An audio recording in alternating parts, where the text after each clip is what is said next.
Hello everyone, I recently did a recording to give you tier 15 expedition builds for the Devastator, Pyromancer, and Trickster. I did not give a Technomancer build at the time because I was not at a level of confidence to where I want to share. Now I am, so I will do that. First, a quick FYI, just like the last recording. I do have a very old and very noisy video card which I cannot fix with the current shortage. Because of that, the noise will get on the microphone. For the sake of quality, I'm going to do this recording from the desktop rather than in-game, though it's pretty easy to see that anything I'm doing with these builds is beyond viable just based on other builds that you can see on YouTube anyways. Okay, with that said, let's talk Technomancer and then get into the build. I noticed that a lot of people are still running the Pestilence build because even with the nerf, it's still top tier damage, even more than Trickster. It's quite ridiculous that even with this much of a nerf, that it's still doing that much damage. While I recognize it's the most popular build, I don't agree with doing that build as Technomancer. Technomancer is in a really good position to be the support class of a group. That's when I got the idea to start looking around and seeing if anybody else was running Tech Shaman or something. I did find one build that ran Tech Shaman, and they were doing perfectly fine doing full Tech Shaman, meaning they went to overclocked. When I saw that, that gave me the idea to just do a partial Tech Shaman build and then just add to it. So let's get into that. You'll notice that the first element of support is going to be these marked for executions. My build has both of them. I did some testing and noticed that both marked for executions were working with each other. When I realized that, I was like, oh, okay, so now you can mark an enemy with your Blighted rounds and it will take increased damage from all sources, which is really awesome. The second element of support is going to be in the Gadgeteer passives. This reduces the cooldown for your fixing wave, which is the heal. It is a 33% heal by default, but there are mods that can be added to it.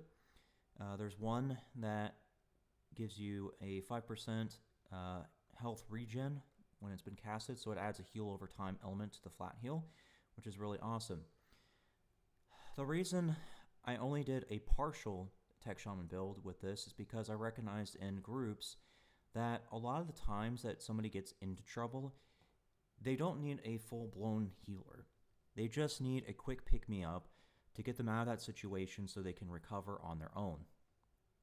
That's what happens most of the time. So as long as you can give them just that quick extra couple of seconds to recover, they're perfectly fine. For that reason, I only felt it was necessary to go as far as just the 2 Gadgeteer nodes.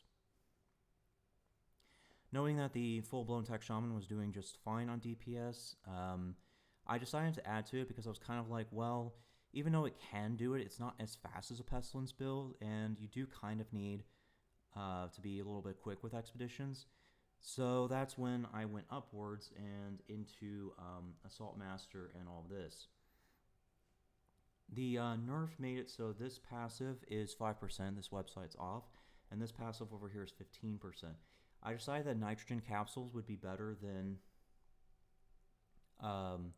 the toxic thing because your class passive is 15% damage at long range, which is going to be a lot more than 5%. You will normally be at a range greater than 15 meters anyways with this build, so you know, this just adds more room for you to work with. The last thing I can talk about with this build is a decision to be made. I did get the 15% crit damage from over here, but this build is actually going to be using a tactical SMG and LMG. It's going to be a little bit different than my other builds. Knowing that you'll be running an LMG for that 50 meter range, you don't necessarily need to run critical. Your flat damage is already high enough anyways. So you could, in theory, switch this over to Sharpshooter, which is 30% more damage at long range. Or you could switch it over to Armor Plates. If you were to switch it over to armor plates, it would put you in a position to use the Fortress mod, which is the same thing that I put in the Devastator build. Fortress is that weapon mod that says you do 43% damage based on armor. That's 43% all damage. That means Storm Whip, which is that weapon mod that people like, is going to do 43% more damage. It means your abilities are going to do 43% more damage. Fortress is a great weapon mod, but there's very few classes that can make use of it just because of the fact that you really do have to scale that armor to make sure that it's doing its job. So in that regard, Devastator really is the best for it, but Technomancer could do it. Maybe not as well as Pyromancer, because if you were to really stack it with Pyromancer, you could do it a lot better than Technomancer, but that's all reliant on you casting your Ignite spells. So Technomancer is just going to have Fortress more often than Pyromancer, and that would be kind of like the thing to think about. Before I get into the Trickster update, I just want to quickly go over weapons. Even though I am using an LMG for this Technomancer build, you could also use the double gun burst variant. I did notice that it had 80 meter range, which is 30 more than the LMG, so it's certainly another viable option. It's also a viable option for the Trickster. I did realize that you could use an LMG or the double gun burst variant for the Trickster because of the build being reliant on firepower based on anomaly power. So let's get into that real quickly. If you remember from the last recording, I showed you how to modify my blade build to run a gun build, and I did that by removing these three major points down here and then putting them up here. I feel like I didn't do a good job of going into details with this build. I should have let you know that this build doesn't require you to be in the enemy's face. You have the option to stay at a distance if you really want to, or you could go up in their face. It's really up to you. This build is going to be a lot more versatile than the top tree, just because of the fact that most of its firepower is going to be based on anomaly power, meaning you have your damage really at any time. It's not dependent on you being in close range or being behind the enemy like the top tree has as its problem.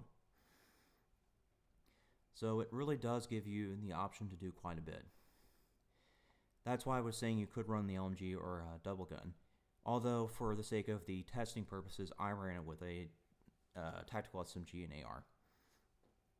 But you could totally do a double gun or LMG. So that's kind of where I was going with the weapons discussion. Now let me get into the update.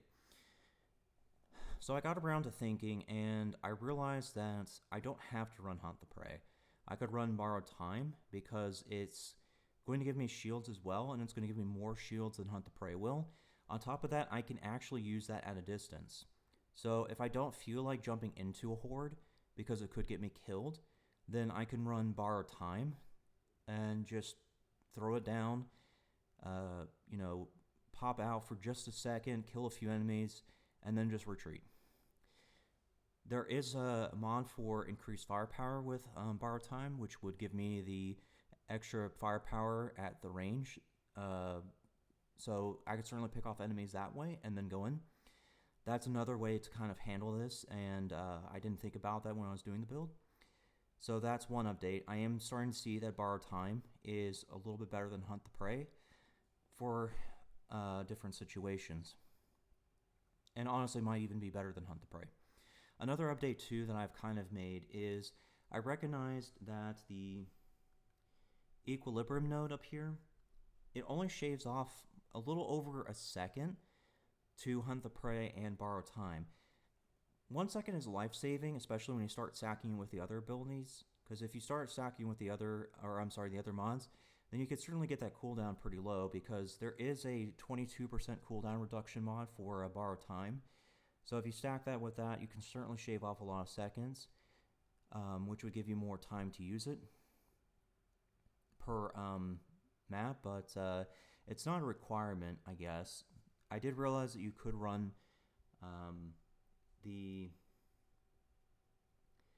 critical damage up here if you really wanted to. So if you're running that weapon mod that says after killing shot, all shots will be critical, you can certainly make that happen. Or another thing you can do as well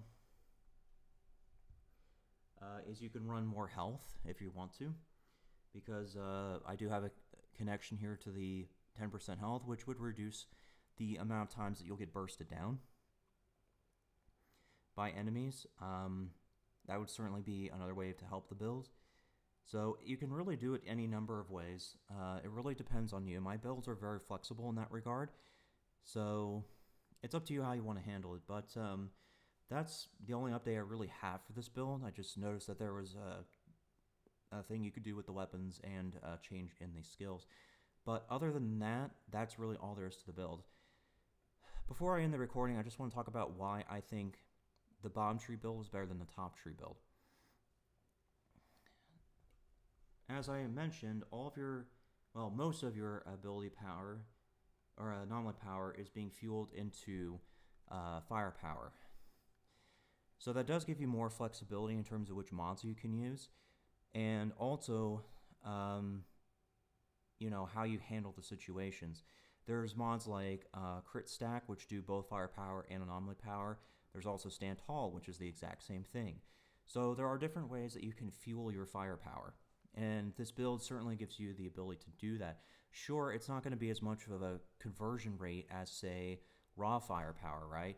Because if you have something that says 600 firepower and 600 anomaly power, well, the conversion rate is only 15%.